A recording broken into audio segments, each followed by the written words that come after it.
Big பாஸ்ல இன்னைக்கு first promo வெளியாயிருக்கு. வீக்கெண்ட் அப்படின்னாலே இந்த வாரம் கொடுத்த டாஸ்க்ல யாரு நல்லா பர்ஃபார்ம் பண்ணுது, யாரு நல்லா பர்ஃபார்ம் பண்ணல அப்படின்ற ப்ரோமோ தான் வரும். அந்த ப்ரோமோ தான் வந்திருக்கு. அதுல பிக் பாஸ் என்ன சொல்லியிருக்காரு அப்படின்னா, இந்த வாரம் யாரு ஒஸ்டா பர்ஃபார்ம் பண்ணிருக்காங்களோ அதுல ஒரு நபரை மட்டும் செலக்ட் பண்ணுங்க. ஏன்னா இத்தனை வாரம் வந்து பாத்தீங்கன்னா ரெண்டு பேரை செலக்ட் பண்ணி ஜெயிலுக்கு அனுப்பிச்சாங்க.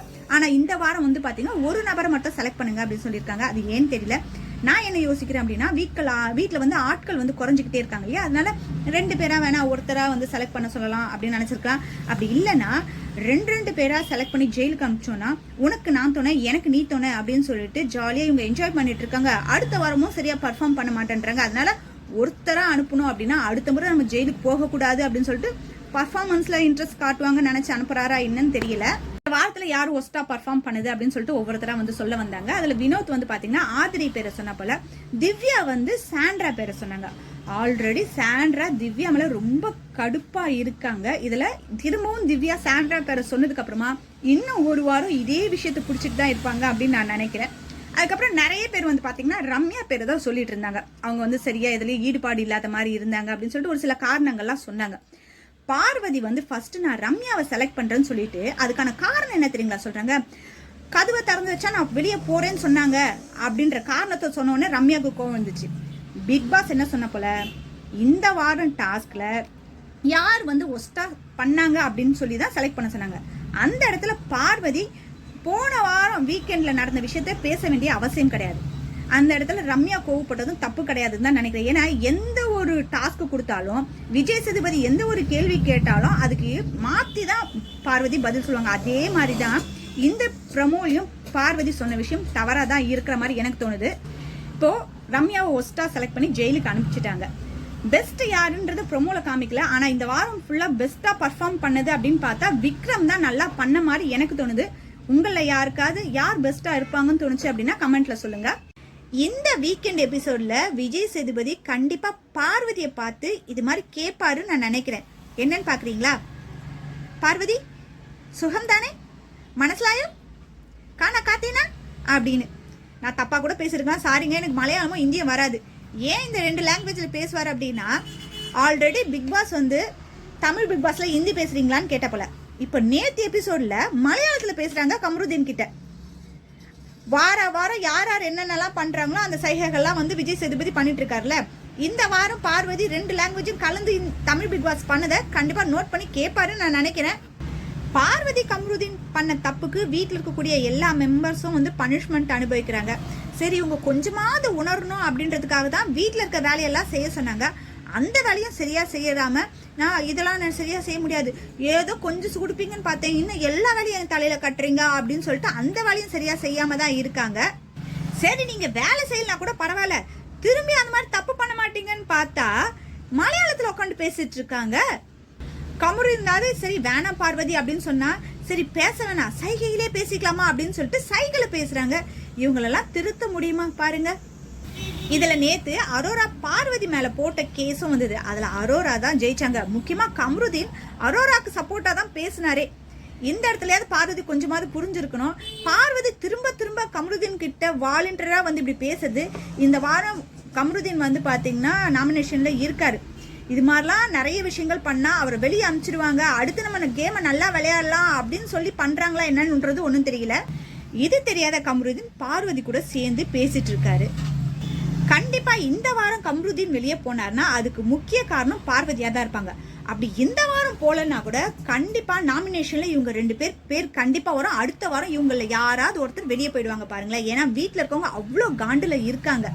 யானை தான் தலையில தானே மண்ணள்ளி போட்டுக்கும் தெரியுங்களா, அதே மாதிரிதான் இப்ப ஆதிரி பண்ணிட்டு இருக்காங்க. வெளியே போனவங்க உள்ள வந்தாங்க, கிடைச்ச இந்த வாய்ப்பை நல்லா பயன்படுத்திப்பாங்கன்னு பார்த்தா நான் உள்ள வந்திருக்கேன், எஃப்ஜேவோட முகத்திலையும் வினோத்தோட முகத்திலையும் எப்படி கிழிச்சிடுறேன் பாருங்க அப்படின்னு சொல்லிட்டு எந்தெந்த இடத்துல எல்லாம் உங்களுக்கு வாய்ப்பு கிடைக்குதோ அந்தந்த இடத்துல வினோத்தை எப்படி பழிவாங்க முடியுமோ அந்த மாதிரிலாம் பேசி அவரை தாக்கிட்டு தான் இருந்தாங்க. சரி, இந்த வாரம் நீதிமன்றத்துல வந்து பாத்தீங்கன்னா இவங்க ஒரு வழக்கு போட்டிருந்தாங்க எஃப்ஜே மேல. எஃப்ஜே நீ நல்லா வந்து மாட்டின அப்படின்னு நினைக்கும் போது எஃப்ஜே மன்னிப்பு கேட்டு அந்த வழக்கை அப்படியே முடிச்சு வச்சுட்டாரு. சரி, இந்த இடத்துல நம்மளால ஒன்றும் பண்ண முடியலையே அப்படின்னு புலம்பிட்டு இருந்தாங்க.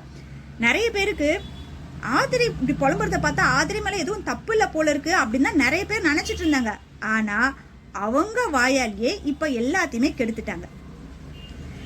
எஃப்ஜே அரோரா கிட்ட பேசிட்டு இருக்கும்போது ஆதிரை பக்கத்துல தான் படுத்துட்டு இருக்காங்க. அப்ப எஃப்ஜே என்ன சொல்றாரு அப்படின்னா, இவளா தானா வந்து என்கிட்ட கிஸ் கேட்டா தெரியுமா அப்படின்னு சொல்றாரு. இதை நம்ம வந்து லைவ்லயும் பார்க்கல, 1 hour ஷோலயும் நமக்கு காட்டல. இதை ஆதிரை பக்கத்துல இருந்து அவங்க பண்ணாம இருந்தா நான் அப்படி கேட்டேனா அப்படின்னு கேட்டிருப்பாங்க இல்லையா, அதுக்கு எந்த ஒரு மறுப்புமே சொல்லவே இல்லை அவங்க. அதே மாதிரி எஃப்ஜே அரோரா கிட்ட இன்னொரு விஷயத்தையும் சொல்றாரு. நான் ஏற்கனவே சொல்லிட்டேன், நீ என்கிட்ட இது மாதிரி பழகிறது உனக்கு வெளியே ஆள் இருக்கிறதா சொல்லியிருக்கேன், அவங்க ஃபேமிலிலாம் பார்த்தா என்ன ஆகும் அப்படின்னு சொல்லி கேட்டது. அதெல்லாம் ஒன்றும் பிரச்சனை இல்லை, அதெல்லாம் நான் அவங்கள சமாளிச்சுக்கிறேன் அப்படின்னு அவ சொன்னா அப்படின்னு சொல்றாரு. அப்பவும் ஆதிரை பக்கத்துல தான் இருக்காங்க. அந்த இடத்துல எந்த ஒரு மறுப்பும் இல்லாம இவங்க இருக்கிறத பார்த்தா எஃப்ஜே இந்த வழக்கு நடக்கும்போதே இந்த மாதிரி விஷயங்கள்லாம் சொல்லியிருந்தா கண்டிப்பா எஃப்ஜே தான் ஜெயிச்சிருப்பா போல. ஆதிரைக்கு கண்டிப்பா அவங்களுக்கு வெற்றி கிடைச்சிருக்காது. இதையே எஃப்ஜே அந்த இடத்துல சொல்லல அப்படின்றது தெரியல. எல்லாரோட முகத்திலேயே நான் கிழிக்கிறேன் அப்படின்னு சொல்லிட்டு இப்ப இவங்க உள்ள வந்து இப்ப எஃப்ஜே சொல்றதெல்லாம் கேட்டா இவங்க தான் ரொம்ப ஓவரா பண்ணிருக்க மாதிரி தெரியுது. இது உங்களுக்கு தேவையா ஆதிரை? வந்த 2வது வாய்ப்பை அழகா பயன்படுத்தாம இப்படி வேஸ்ட் பண்ணிட்டீங்களே. சாண்ட்ரா ஒரு விஷயத்த இந்த வாரம் ரொம்ப தெளிவா சொல்லிட்டாங்க. எதை பத்தி அப்படின்னு பாத்தீங்கன்னா, திவ்யா மேல கடுப்பா இருக்கிறதுக்கான முக்கியமான காரணம். போன வாரம்லாம் பார்வதி கிட்ட சாண்ட்ரா என்ன சொல்லிட்டு இருந்தாங்கன்னா, பிரஜன் என்னை விட திவ்யா சாப்பிட்டாளா, திவ்யா மேல ரொம்ப அக்கறை இருக்க மாதிரி இருக்கிறது எனக்கு சுத்தமா பிடிக்கல அப்படின்னும் பொழுது நிறைய பேர் நம்ம என்ன நினைச்சோம் அப்படின்னா, திவ்யாவையும் பிரஜனையும் இவங்க சந்தேகப்படுறாங்களோ அப்படின்னு நம்ம நினைச்சிட்டு இருந்தோம். ஆனா அவங்க இந்த வாரம் தெளிவா சொல்லியிருக்காங்க. என்ன அப்படின்னா, தங்கச்சி தங்கச்சி அப்படின்னு சொல்லிட்டு திவ்யா சாப்பிட்டாளா, திவ்யா தூங்கினாளா அப்படின்னு பார்த்த மனுஷனை அவர் வெளியே போறாரு அப்படின்னும் பொழுது கொஞ்சம் கூட அவர் ஃபீல் பண்ணல. பாத்தியா? அப்போ அவங்க தெளிவா தான் இருக்காங்க. ஆனா அந்த கோவம் தான் தேவையில்லாம இருக்கு. இவங்க அவங்க புருஷனோட விளையாட வந்தாங்க, அவங்க புருஷன் வெளியே போறாரு அப்படின்னு உடனே இவங்க ஓவர் ஆக்டிங் பண்ணாங்க. அதே மாதிரியா கூட இருக்கவங்க எல்லாரும் பண்ண முடியும்? அவங்க ஒன்றும் கூட பிறந்த தங்கச்சி கிடையாது. இங்க வந்து பழகுனதால அண்ணன் தங்கச்சி அப்படின்னு பழகுனாங்க. நார்மலாவே திவ்யா வந்து பாத்தீங்கன்னா ரொம்ப எமோஷனலா ஆகவே மாட்டாங்க. அதுக்கு ஒரு சின்ன உதாரணம் நான் சொல்றேன் பாருங்களேன். ஒரு 2 வாரத்துக்கு முன்ன திவ்யாவையும் சாண்ட்ராவையும் வச்சு நல்லா திட்டுவார் இல்லையா, அப்போ சாண்ட்ராவை விட திவ்யாவை தான் நல்லா திட்டுவாரு. அந்த இடத்துல அவங்க அழல, சும்மா அப்படியே இருந்தாங்க. கேட்டா நான் யோசிக்கிறேன் அப்படின்னு தான் சொன்னாங்க. அதுக்கப்புறமா அந்த வீக்கெண்ட் முடிஞ்சதுக்கு அப்புறமா அதை பத்தி அவங்க அழல, ஓகே மாத்திக்கலாம் அப்படின்ற மாதிரி தான் இருந்தாங்களே தவிர்த்து, அது மாதிரி இருக்கவங்க உங்க ஹஸ்பண்ட் வெளியே போகும்போது எப்படிங்க அழுவாங்க? இதெல்லாம் ஒரு காரணமா வச்சு திவ்யாவை சும்மா கடுன்னு பேசுறது. இதுவே திவ்யா சாண்ட்ரா இடத்துல வேற யாராவது இருந்து இப்படி பேசினாங்க அப்படின்னா கண்டிப்பா திவ்யா பேசுறதே வேற மாதிரி இருக்கும். சாண்ட்ரா மேல இருக்கக்கூடிய மதிப்பு மரியாதையால தான் அவங்க எதுவுமே பேசாம இன்னி வரைக்கும் ரொம்ப அமைதியா இருக்காங்க. திவ்யா மேல தப்பு இல்லை அப்படின்னு தான் நான் நினைக்கிறேன். சாண்ட்ரா தான் கொஞ்சம் அவங்க குணத்தை மாத்திக்கிட்டு திவ்யா கூட எப்பவும் போல சகஜமா பழகினா ரொம்ப கேம் நல்லா இருக்கும் அப்படின்னு பார்க்கலாம். பிக் பாஸ் நீதிமன்ற டாஸ்க்ல ஒவ்வொருத்தர் ஒவ்வொரு கேஸ் போட்டிருந்தாங்க. கொஞ்சம் சீரியஸாவா இருந்தது. அப்புறம் வந்து பாத்தீங்கன்னா விக்ரம் போட்ட கேஸ் கொஞ்சம் காமெடியா இருந்தது. அந்த டைம்லாம் பார்க்கறதுக்கு ரொம்ப நல்லா இருந்தது. ஆனா அதெல்லாம் விட ஒரு சூப்பரான ஒரு கேஸ் போட்டிருக்காங்க. என்ன தெரியுங்களா? பார்வதி கமருதீன் மேல. இந்த வாரம் அவங்க மைக்கு மறைச்சு பேசினதுனால பிக் பாஸ் கோபப்பட்டு வீட்டில் இருக்கக்கூடிய எல்லாரோட முட்டை பால் டீ காஃபியை கட் பண்ணிட்டாரு. அதனாலதான் இந்த வழக்கு அப்படின்னு சொல்லி போட்டிருக்காங்க. பாத்தீங்களா, உண்மையிலேயே இதுதான் தரமான கேஸ். ஏன்னு வச்சுக்கோங்களேன், கண்டிப்பா இவங்க 2 பேருக்கு யாருமே சப்போர்ட் பண்ண மாட்டாங்க.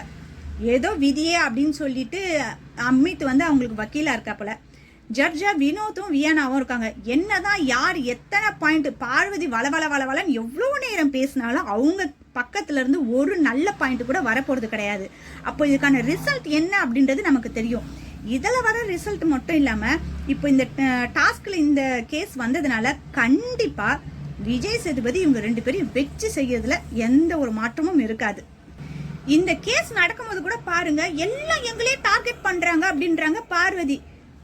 இவங்களால வீட்டுல இருக்கவங்களுக்கு சாப்பிடக்கூடிய உணவு கிடைக்காம போச்சு. அதை பத்தி ஃபீல் பண்ணாம இவங்களை டார்கெட் பண்ணி மத்தவங்க என்ன பண்ண போறாங்க? இவங்க 2 பேர் மறைச்சு பேசுனது தப்பு. அதை உணராம அந்த இடத்துலயே அவங்க அடிச்சு பேசுறாங்க. போன வாரம் வரைக்கும் சாண்ட்ரா பிரஜன் ஒன்னா சேர்ந்து விளையாடுறத பார்க்க ஒரு சிலருக்கு நல்லா இல்ல, யாராவது ஒருத்தர் வெளியே போனா அந்த கேம் எப்படி இருக்கும் பார்க்கணும் அப்படின்னு சொல்லிட்டு நிறைய பேர் நினைச்சாங்க இல்லையா. இந்த வாரம் நிறைய பேர் என்ன நினைக்கிறாங்க அப்படின்னா, இந்த வாரம் மட்டும் கம்ருதீன் வெளியே போயிட்டா வீட்டுக்குள்ள இருக்கும்போதே பேசாம இருக்க மட்டும் சொன்னதுக்கு மட்டும் என்னால முடியாதுன்னு சொன்ன பார்வதி கம்ருதீன் வெளியே போகும்போது என்ன பண்ணுவாங்க? எப்பவுமே நான் நினைக்கிறதுக்கு ஆப்போசிட்டா தான் பிக் பாஸ்ல நடக்கும். சப்போஸ் கம்ருதீன் போலன்னு வச்சுக்கோங்களேன், அடுத்த வாரம் எல்லாருமே இவங்க 2 பேர் தான் கண்டிப்பா நாமினேஷன்ல கொண்டு வருவாங்க. அதுக்கு அடுத்த வாரம் தெரியும்ல